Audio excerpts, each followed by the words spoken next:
ધોરણ 10 વિષય ગુજરાતી માધ્યમના બાળકો માટે વ્રજ પ્રકાશને 8 પરિણામલક્ષી પ્રશ્નપત્રો તૈયાર કર્યા છે. દોસ્તો, આજે આપણે પેપર નંબર 3ના વિભાગ સીનું સોલ્યુશન મેળવીશું.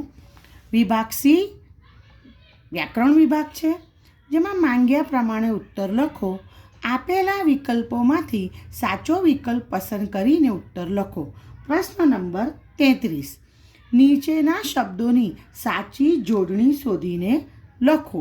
મિનિટ તો થશે જવાબ મિનિટ, અને આશીર્વાદ. ઓકે. પ્રશ્ન નંબર 34. શ્રો વત્તા અન શબ્દની સાચી સંધિ જોડો. તો થશે શ્રવણ. પ્રશ્ન નંબર 35. વરદાન શબ્દનો સમાસ ઓળખાવો. કર્મધારય સમાસ. પ્રશ્ન નંબર 36. બંને શબ્દના જોડણી ભેદે થતા અર્થભેદ જણાવો.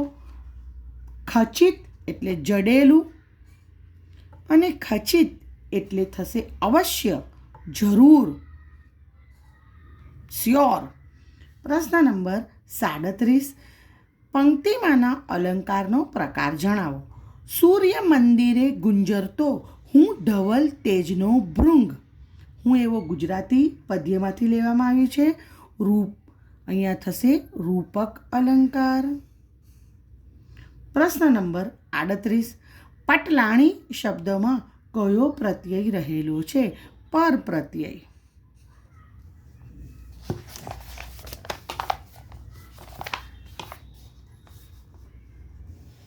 પ્રશ્ન નંબર 39. નીચેના શબ્દોના સમાનાર્થી શબ્દ શોધીને લખો. પય એટલે દૂધ, ને જો પાય હોય તો પગ. લોહી, શોણિત, રક્ત, ખૂન. પ્રશ્ન નંબર 40. સંત સંજ્ઞાનો આપેલા વિકલ્પોમાંથી સાચો પ્રકાર લખો. સંત જાતિવાચક સંજ્ઞા. પ્રશ્ન નંબર 41. કારગત નીવડવું રૂઢિપ્રયોગનો અર્થ આપો. સફળ થવું. પ્રશ્ન નંબર 42. સંપ ત્યાં જંપ આપેલા કહેવતનો અર્થ લખો.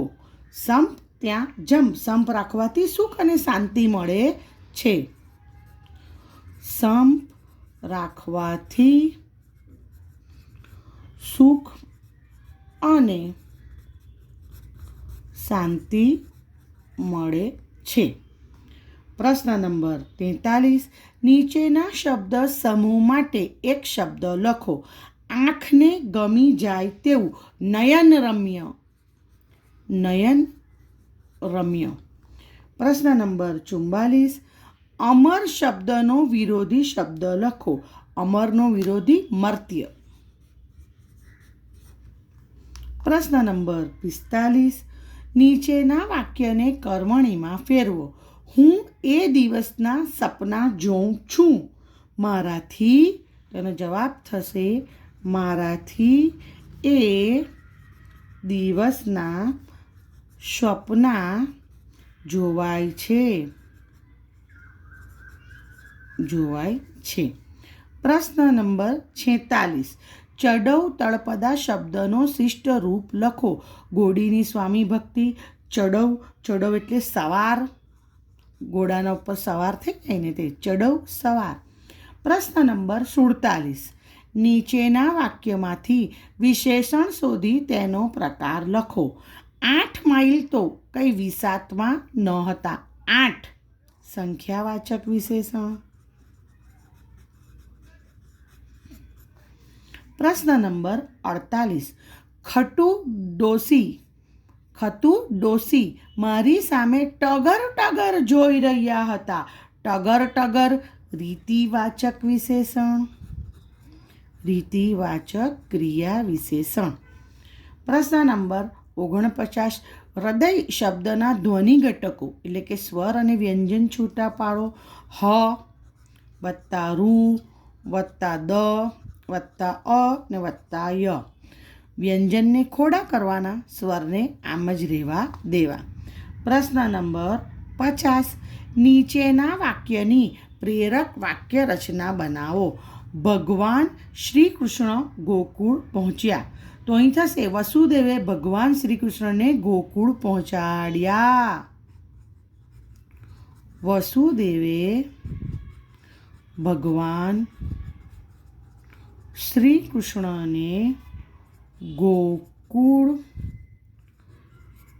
પહોંચાડ્યા. ચાલો 51મો પ્રશ્ન. નીચેની પંક્તિમાંનો છંદ ઓળખાવો.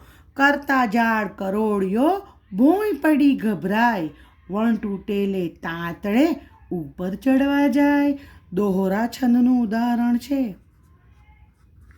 દોહરો છંદ.